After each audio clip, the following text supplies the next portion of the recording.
ये भारतीय जनता पार्टी कोई पार्टी अब नहीं रह गई है, ये सिर्फ मोदी के नाम पे चल रही है।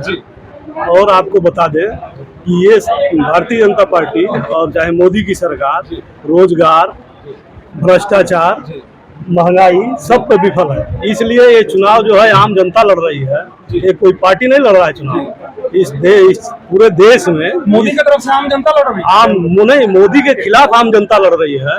मोदी ने जो देश में काम किया है वो महंगाई, भ्रष्टाचार आज ये सब खत्म कर दिए, सब खत्म हो गया। आज भ्रष्टाचार खत्म कर देखिए दिए, इतना ज्यादा महंगाई है, देश से भ्रष्टाचार महंगाई नहीं इतना ज्यादा महंगाई। हम मोदी के खिलाफ बोल रहे हैं, समझ में आ रहा है जी।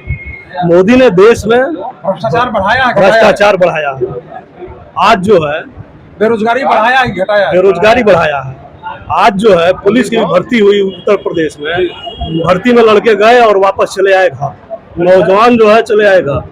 तो आज की परिस्थिति ये कह रही है कि मोदी के खिलाफ आम जनता चुनाव लड़ रही है और आम जनता एकदम जीतेगी, उसमें कोई पार्टी नहीं लड़ रही है। ये मत सोचिए कि अखिलेश यादव लड़ रहे हैं और राहुल गांधी लड़ रही है। मोदी के खिलाफ आम जनता लड़ रही है क्योंकि आम जनता बहुत प्रताड़ित हुई है मोदी गवर्नमेंट।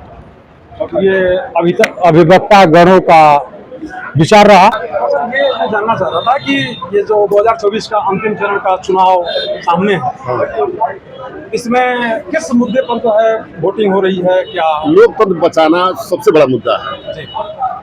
सर मुद्दे तो बहुत है, बुरा मत मानिएगा, हम आप एडवोकेट हैं ना जी। आपकी बात आम जनता के लिए बहुत अहमियत रखेगी। बिल्कुल सही बात। तो क्या आपको लगता है कि वर्तमान सरकार, बीजेपी सरकार से जो है खतरा है संविधान को? वर्तमान सरकार से अगर खतरा नहीं होता तो चुने हुए जनप्रतिनिधि आज जेल में नहीं होते और ठीक से जांच करा दिया जाए तो सरकार के बहुत से मिनिस्टर बहुमत आज वो जेल में नजर आएंगे।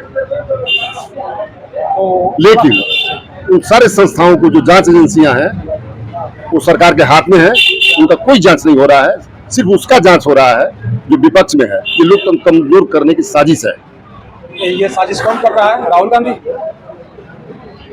लोकतंत्र को कमजोर कौन करेगा? जो सरकार में रहता है वो करेगा। तो बीजेपी के द्वारा हो रहा है, मोदी कर रहा है? बीजेपी के द्वारा नहीं हो रहा है, सरकार के द्वारा हो रहा है। वर्तमान सरकार के द्वारा, वर्तमान सरकार के द्वारा हो रहा है। लोकतंत्र को खत्म करने और बीजेपी उसका समर्थन कर रही है, सरकार का।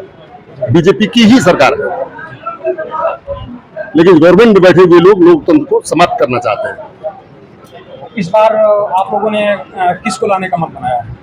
हम लोगों ने जो भी भाजपा को हराएगा उसको हम लोग लाएंगे और इस वर्तमान परिस्थिति में हम लोग कांग्रेस के उम्मीदवार को सपोर्ट कर रहा है। यानी आपको लगता है कि वो बीजेपी को हरा रहे हैं? बिल्कुल लगता है।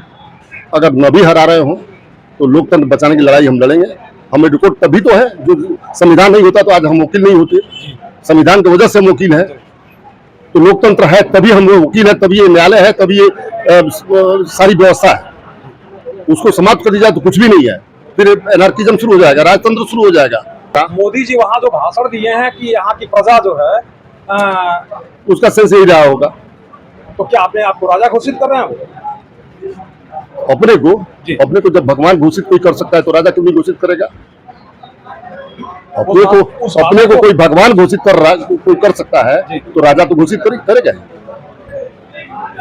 इस तरह से अगर यदि देखा जाए जो वर्तमान स्थिति है, जो जिसपे आम जनता की जो बात बन रही है, तो संविधान जो अभी आपने कहा वास्तव में खतरे में दिख रहा है। एक और जितने पढ़े लिखे लोग हैं वो सब देख रहे हैं। इस बार का चुनाव किस मुद्दे पर आप लोग देख रहे हैं? इस बार का चुनाव जनता लड़ रही है। जनता लड़ रही है। जनता लड़ रही है। मुद्दा है रोजगारी, बेरोजगारी है, उसके बाद भ्रष्टाचार है। सर इस बार किसको ला रहे हैं? कौन सी? अरे परिवर्तन की लहर चल रही है, परिवर्तन होना है। हम तो मोदी जी को ला रहे हैं, मोदी जी को ला रहे हैं। बहुत अच्छा। मोदी जी से खुश हैं जी। कौन कौन कार्य ऐसा उन्होंने किया है? सब काम किया। कांग्रेस आजाद हुई तब से और अब तक जो काम कांग्रेस नहीं कर पाई वो काम मोदी जी कर दिया। सब क्या कौन सा काम? अब आप तो जानते ही हैं, आप रिपोर्टर है, हमसे क्या पूछ रहे हैं? एक बच्चा हम आपके सामने 370 लागू किए, लागू कर दिए हैं। नहीं हुआ, 370 हटाए कि नहीं हटाए, वो जी। किए, राम मंदिर बनवा दिए, हाँ। सर्जिकल स्ट्राइक कर जी, दिए, जी। ये सब काम नहीं है आपका। वो जनता की सेवा कर रहे हैं, अनाज फ्री में दे रहे हैं, जी, जी। कोरोना से देश को बचाए हैं। तब ये बहुत अच्छी बात है, आप कम से कम उनके विकास के कार्यों को गिना हाँ पा रहे जी, हैं। जी, जी। सर ये जो अनाज दे रहे हैं, जी, अनाज किसकी योजना है? अनाज उन्हीं की योजना है और क्या। कांग्रेस की या बीजेपी की योजना है? हाँ तब क्या, अच्छी बात है। क्यों आप कांग्रेस का समझ रहे हैं क्या? नहीं, मैं नहीं समझ रहा हूँ, हाँ। मुझे जानकारी कहाँ नहीं है? तो आप लोग से कांग्रेस पूछना ने है। इसको नहीं शुरू किया था। अच्छा, तब अब साल भर, 5 साल, 2 साल, 3 साल फ्री अनाज कांग्रेस ने कभी दिया था? अनाज दिया था अनाज कांग्रेस ने दिया था। कांग्रेस ने- अरे कोटा मंगाती थी, ये पैसे से लेती थी या देती थी? अच्छा अच्छा, कितना कितना रुपया देती थी कांग्रेस? नहीं, कांग्रेस देती नहीं थी, अनाज अमेरिका से मंगवाती थी हाँ, हाँ। और जगहों से मंगवाती थी, विदेश जी। से। यहाँ कोटा बंटवाती थी। कोटा बंटवाती थी हाँ, कांग्रेस? कोटा बंटवाती थी, किंतु उसके पैसे लगते थे। अच्छा, कितना रुपया किलो लगता था? अरे अब उस समय का कोई रुपया होगा, पुरानी बात ना, पुरानी बात मैं बोल मुझे रहा जहाँ हूँ। तक लोगों ने बताया कि 2 रुपया किलो जो है हाँ, मिलता था। हो सकता है 2 रुपया किलो मिलता हो, याद नहीं है। वर्तमान चुनाव जो है, हम चुनाव जो लड़ रहे हैं या हम जो वोट कर रहे हैं, ये मोदी जी के कार्य योजना जो भी आया लॉन्च किए जो पब्लिक पर, उससे हम खुश होकर के उनको वोट कर रहे हैं। यानी मोदी जी वर्तमान सरकार से खुश हैं आप? बहुत खुश है।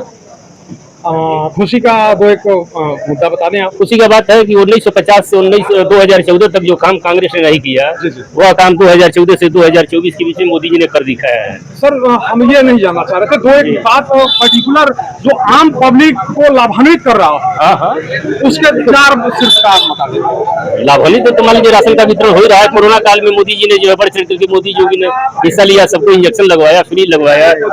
आप जो है उज्ज्वला योजना दे ही दे रहे हैं, और आपका पेंशन, वन पेंशन जो है पब्लिक को, जो फौज में है उनका ये है। आम पब्लिक पे छोड़ते हैं कि आप हाँ। गिनाए हैं आम पब्लिक का उसको। पब्लिक को मुझसे पूछ लीजिए, पब्लिक बहुत खुश है। अभी उन्होंने कहा कि मोदी जी ने 370 हटाया है। जानकारी के लिए आप नोट कर लीजिए कि 370 ए और बी दोनों लागू था, जी। केवल बी को हटाया गया है कि कोई भी वहाँ संपत्ति खरीद सकता है। जी। अडानी और अंबानी आसानी से वहाँ पे संपत्ति खरीद रहे हैं। दूसरी नंबर बात, इन्होंने कहा कि बहुत ज्यादा विकास हो रहा है।